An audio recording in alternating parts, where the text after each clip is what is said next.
जय हिंद दोस्तों। कैसे हैं आप सब? उम्मीद करते हैं बहुत ही अच्छे होंगे आप लोग।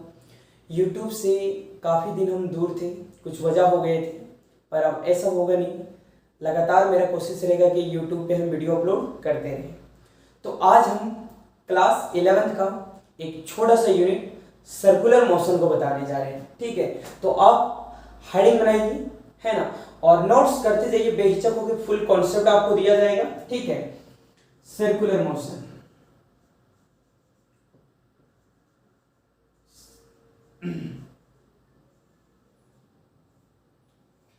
क्या है सर्कुलर मोशन? किसे कहते हैं सर्कुलर मोशन?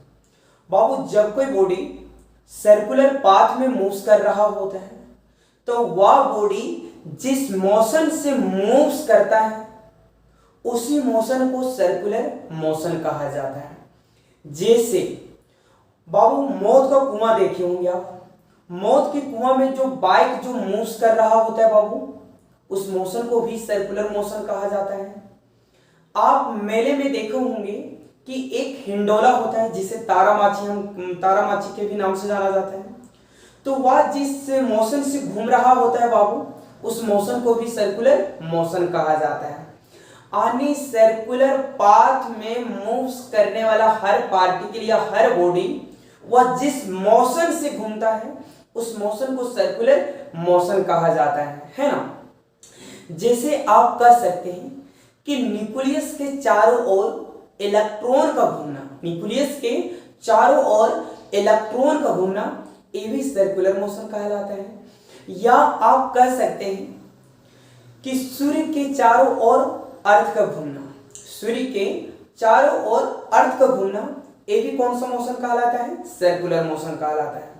या आप कह सकते हैं कि motion of bike in the well, मौत के कुआं में घूमने वाली बाइक वह जिस मोशन से घूमता है उस मोशन को बाबू सर्कुलर मोशन कहा जाता है। जब पूछा जाए आपसे व्हाट इज सर्कुलर मोशन क्या है, तो आप उन्हें जवाब दीजिए कि जब कोई बॉडी सर्कुलर पाथ में मूव्स करता है और वह जिस मोशन से मूव्स हो रहा होता है उसी मोशन को सर्कुलर मोशन कहा जाता है।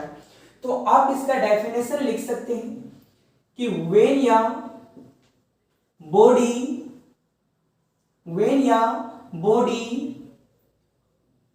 मूव्स ऑन या सर्कुलर पाथ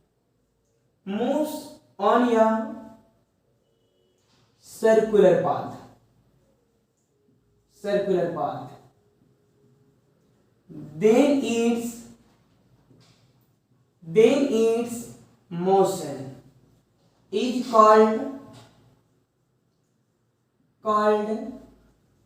सर्कुलर मोशन, है ना। देखिए, when your body moves on a circular path then its motion is called circular motion. जी देखिए वो, मान लीजिए ये सर्कुलर पाथ है ना, एक कोई पार्टिकल हमने दिखा दिया कि कोई पार्टिकल ए से बी में इस प्रकार मूव्स कर रहा है ना। देखिए, मान लीजिए ये सर्कुलर पाथ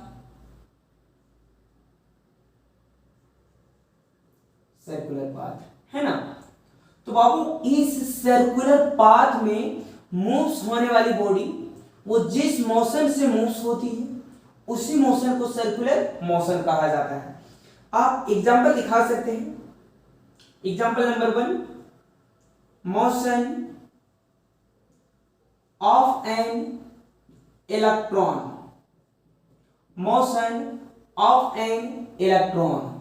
around the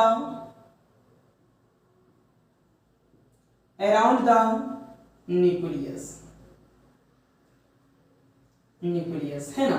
या आप दूसरा कह सकते हैं कि motion of the earth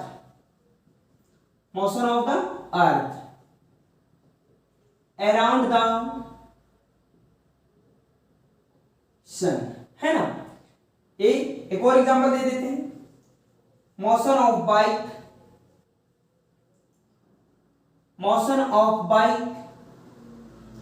in the well, है ना। तो बहुत ही इजी बाबू कि सर्कुलर मोशन क्या है। सर्कुलर पाथ पे मूव्स करने वाली बॉडी वह जिस मोशन से मूव्स कर रही होती है उसी मोशन को सर्कुलर मोशन कहा जाता है। आप एग्जांपल भी कर सकते हैं कि न्यूक्लियस के चारों ओर इलेक्ट्रॉन का घूमना सर्कुलर मोशन कहलाता है। सूर्य के चारों ओर पृथ्वी का घूमना ये भी सर्कुलर मोशन कहलाता है।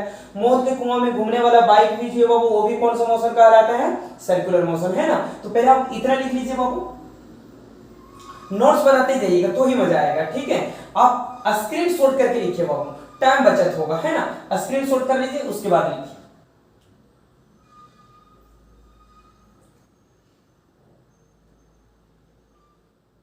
क्या हो गया, स्क्रीनशॉट मार ले।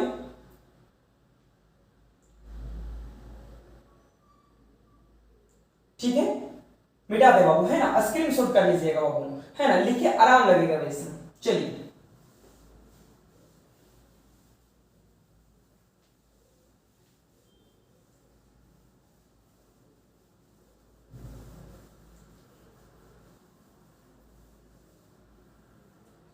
नेक्स्ट हेडिंग बनाइएगा, हेडिंग बनाइएगा angular displacement. Angular displacement, angular displacement क्या है। एंगुलर डिस्प्लेसमेंट सुनिए बाबू, मान लीजिए एक कोई सर्कल है, सर्कुलर पाथ कहिए। देखिए इस सर्कुलर पाथ के सेंटर से मान लीजिए कोई एक पार्टिकल ए से बी मूव्स किया, है ना। इसके बीच कोई तो एंगल बनेगा बाबू, मान लीजिए वो एंगल क्या है, थीटा है। फिर मान लीजिए बाबू ये वह पार्टिकल बी से सी पॉइंट तक मूव किया, इसके बीच एंगल क्या बना, थीटा बना। मान लीजिए बाबू वह पार्टिकल सी से डी मूव किया, मान लीजिए एंगल क्या बना, थीटा बना। मान लीजिए डी से बाबू वो ई मूव किया, एंगल क्या बना, थीटा। मान लीजिए वो ई से ए मूव कर गया, एंगल क्या बना बाबू, थीटा।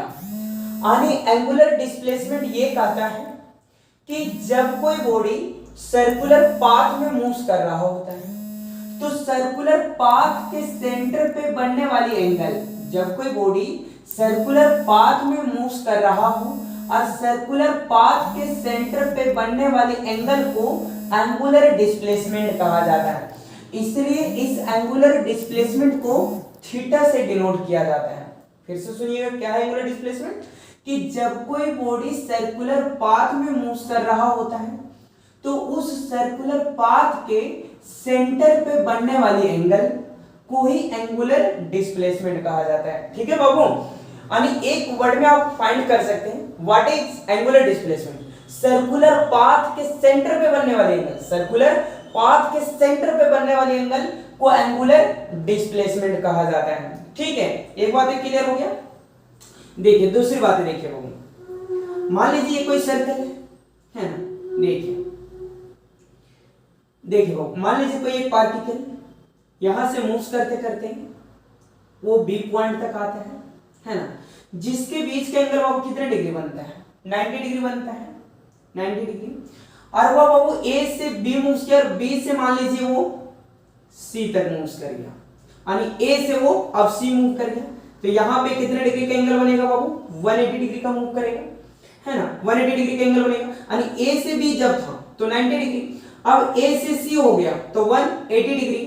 बाबू अगर मान लीजिए वो ए से डी मूव कर जाए, ए से डी मूव कर जाए, यानी कितने डिग्री का एंगल बनेगा बाबू, 270 डिग्री का एंगल बनेगा। और मान लीजिए बाबू ये जहां से चला और वो वहीं पे पहुंच गया, तो ये कितना डिग्री का एंगल बनाया बाबू, 360 डिग्री का। कितना डिग्री का, 360। यानी ए से जब डी मूव किया 90 डिग्री, ए से सी मूव किया 180 डिग्री, ए से डी मूव किया 270 डिग्री, और ये जहां से चला कर वहीं पहुंच गया, तो एक सर्कल कितने डिग्री का बनता है बाबू, 360 डिग्री। देखिए जैसे ये 360 हो गया बाबू, इस 360 को और हम क्या लिख सकते हैं, 2 पाई लिख सकते हैं, रेडियन में 2 पाई लिखते हैं, है ना। अगर बाबू यही मान लीजिए 180 हो तो इसे कैसे लिखिएगा बाबू, पाई लिखिएगा, है ना। अगर यही चीज बाबू मान लीजिए वो 90 डिग्री है तो कितना लिखिएगा बाबू, पाई बाई 2 लिखिएगा, है ना। अगर यही चीज बाबू मान लीजिए 270 डिग्री है तो रेडियन में क्या लिखिएगा बाबू, 3 पाई बाई 2, 3π/2 क्या लिखिएगा ना। अगर यही चीजें बाबू मान लीजिए 45 डिग्री होता तो कितना लिखते हैं बाबू, π/4 लिखते हैं, है ना। तो देखिए ये सारे क्या हो गए बाबू, डिग्री में हो गए। 360 degree, 180 degree, 90 degree, 270 degree, 45 degree, ये डिग्री में होगा। एक इसमें लिखा गया बाबू रेडियन में, 2π, π/2, 3π/2, π/4। बाबू इससे ये बातें समझ में आता है कि एंगुलर डिस्प्लेसमेंट जो है वो डिग्री को मेजर नहीं करता बाबू, बल्कि एंगुलर डिस्प्लेसमेंट जो है वो रेडियन को मेजर करता है। ध्यान में रखिएगा कि एंगुलर डिस्प्लेसमेंट जो है वो बाबू डिग्री को नहीं बल्कि किससे मेजर किया जाता है बाबू, रेडियन से मेजर किया जाता है। ठीक है, हम आपको नोट करके हम सारी बातें लिखवा देंगे, ठीक है। लेकिन ध्यान रखेंगे कि एंगुलर डिस्प्लेसमेंट को डिग्री से नहीं बल्कि रेडियन से मेजर किया जाता है, ठीक है। तो बाबू आपको ये बातें पता चल गई कि एंगुलर डिस्प्लेसमेंट क्या है, एंगुलर डिस्प्लेसमेंट को डिनोट किससे किया जाता है, एंगुलर डिस्प्लेसमेंट को मेजर किस में किया जाता है, रेडियन में किया जाता है बाबू, ठीक है। देखिए बाबू अगर यही चीजें अगर पूछा जाए, है ना, यही चीजें अगर आपसे पूछा जाए कि बाबू एंगुलर डिस्प्लेसमेंट कैसा क्वांटिटी है, तो बाबू एंगुलर डिस्प्लेसमेंट एक वेक्टर क्वांटिटी है। कैसा क्वांटिटी है, वेक्टर क्वांटिटी है ना। देखिए और बाबू इस वेक्टर क्वांटिटी को, है ना, एक्सियल वेक्टर भी कहा जाता है। एक्सियल वेक्टर भी कहा जाता है, हम लोग कह सकते हैं कि एंगुलर डिस्प्लेसमेंट को एक्सियल वेक्टर भी कहा जाता है। बाबू क्यों इसे एक्सियल वेक्टर कहा गया, सुनिए। देखिए मान लीजिए ये सर्कल था बाबू, सर्कल के सेंटर पे जो एंगल बनता है, सेंटर पे जो एंगल बनता है वही तो कहलाता है एंगुलर डिस्प्लेसमेंट। तो बाबू इस सर्कल के पास जो एंगल बनता है, इस सेंटर के पास जो एंगल बनता है, ये बी है और ये एंगल क्या हो गया, थीटा। यानी इस सर्कुलर पाथ के सेंटर पे जो एंगल बनता है वो एंगुलर डिस्प्लेसमेंट कहलाता है। इसे एक्सियल वेक्टर क्यों कहा गया बाबू, एक्सियल वेक्टर इसलिए कहा गया क्योंकि ये जो सर्कुलर पाथ के सेंटर पे जो एंगल है ना बाबू, वो हमेशा एक्सिस ऑफ अलोंग होता है ना, एक्सिस ऑफ अलोंग होता है, ठीक है। तो बाबू इसी एक्सिस ऑफ अलोंग को बताने के लिए, एक्सिस ऑफ अलोंग को बताने के लिए according to Maxwell right hand thumb rule, है ना, यूज किया गया। यानी एक्सियल वेक्टर क्यों कहा गया, क्योंकि सर्कुलर पाथ के सेंटर पे जो एंगल होता है वो हमेशा एक्सिस ऑफ अलोंग होता है। एक्सिस ऑफ अलोंग को पूरा करने के लिए, यानी एक्सिस ऑफ अलोंग को बताने के लिए Maxwell right hand thumb rule का यूज किया गया। देखिए मान लीजिए बाबू ये थंब है और इसी को मान लेते हैं कि एक्सिस ऑफ अलोंग है। अभी अगर मेरा थंब देखिएगा बाबू ये आउटवर्ड है, आउटवर्ड बता रहा है ना, और अगर ऐसे कर दे रहा बाबू तो ये मेरा क्या बता रहा है, इनवर्ड। तो मान लीजिए ये एंगल है और बाबू ये जो मेरा फिंगर है, फिंगर मान लीजिए ये पार्टिकल का डायरेक्शन है। देखिए तो बाबू ये सर्कुलर पाथ हो गया।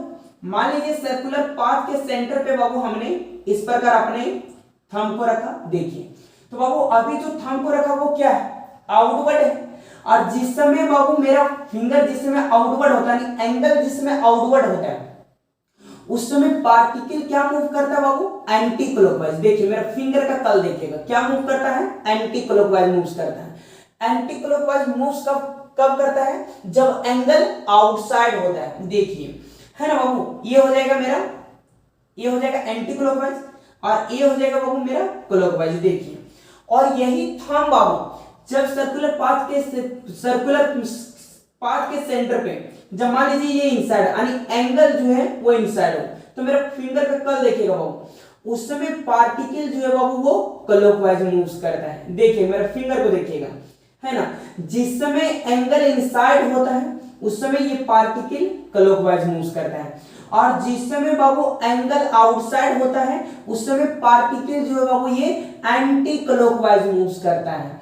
यानी ध्यान रखें बाबू कि जब कोई पार्टिकल एंटी क्लॉकवाइज मूव्स कर रहा हो उस समय एंगल आउटसाइड होता है, और जिस समय पार्टिकल बाबू क्लॉकवाइज मूव्स कर रहा हो, जिसमें पार्टिकल क्लॉकवाइज मूव्स कर रहा हो उस समय एंगल कहां होगा बाबू, सर्कुलर पाथ के इनसाइड में होगा, ठीक है। तो जब भी आपसे पूछा जाएगा कि कोई बॉडी है जिसमें कोई पार्टिकल क्लॉकवाइज मूव्स कर रहा है, तो उस सर्कुलर पाथ में जो एंगल होगा कहां होगा बाबू, इनसाइड में। और जब आपसे कहे कि कोई पार्टिकल जो है वो एंटी क्लॉकवाइज मूव कर रहा है, इसका मतलब है कि वहां जो बाबू एंगल जो होगा वो कहां होगा, आउटसाइड होगा। ठीक है, चलिए तो ये बातें आप ध्यान रखिएगा, है ना। ठीक है बाबू, चलिए इसका आपको डेफिनेशन बता देते हैं। चलिए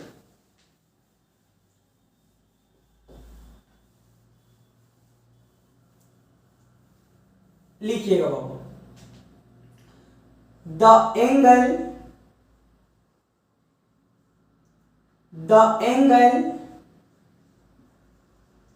subtended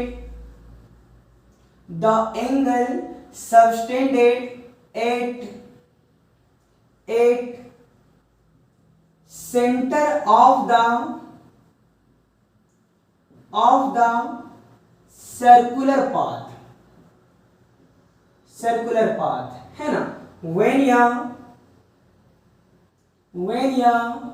body moves from one position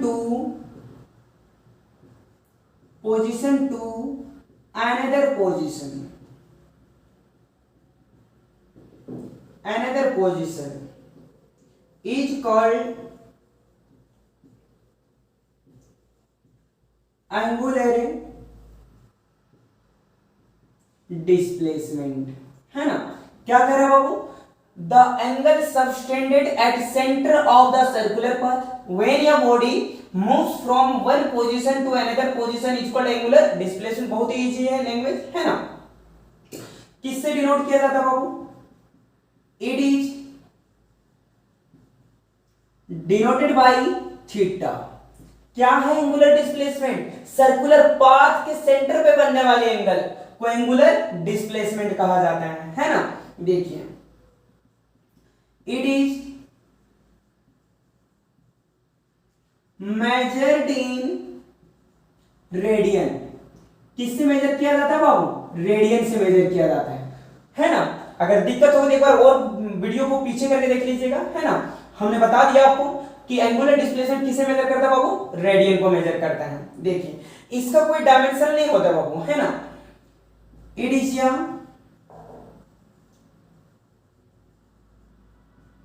dimensional less, है ना।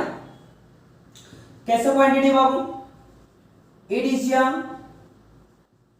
वाटर क्वांटिटी, है ना। लिख लीजिए, इतना लिख लीजिए बाबू, है ना। एक्सियल वेक्टर भी कहा गया, एक्सियल वेक्टर क्यों कहा गया बाबू, क्योंकि सर्कुलर पाथ के सेंटर पे जो एंगल होता है वो हमेशा एक्सिस के अलोंग होता है, और इसे एक्सिस ऑफ अलोंग को बताने के लिए according to Maxwell right hand thumb rule का यूज किया गया। और मैक्सवेल ने ये बातें बता दिया कि अगर एंगल आउटसाइड होगा तो पार्टिकल जो है बाबू वो एंटी क्लॉकवाइज मूव्स करेगा, लेकिन जब एंगल बाबू इनसाइड होगा तो पार्टिकल जो है बाबू वो क्लॉकवाइज मूव्स करेगा, है ना। लिख लीजिए बाबू इतना स्क्रीनशॉट करके,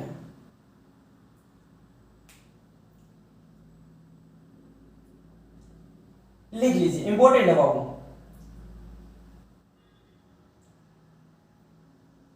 ठीक है, तो बाबू नेक्स्ट वीडियो में हम आपको बताएंगे कि एंगुलर स्पीड क्या होता है, उसका टाइम पीरियड क्या होता है ना, और फ्रीक्वेंसी क्या होता है।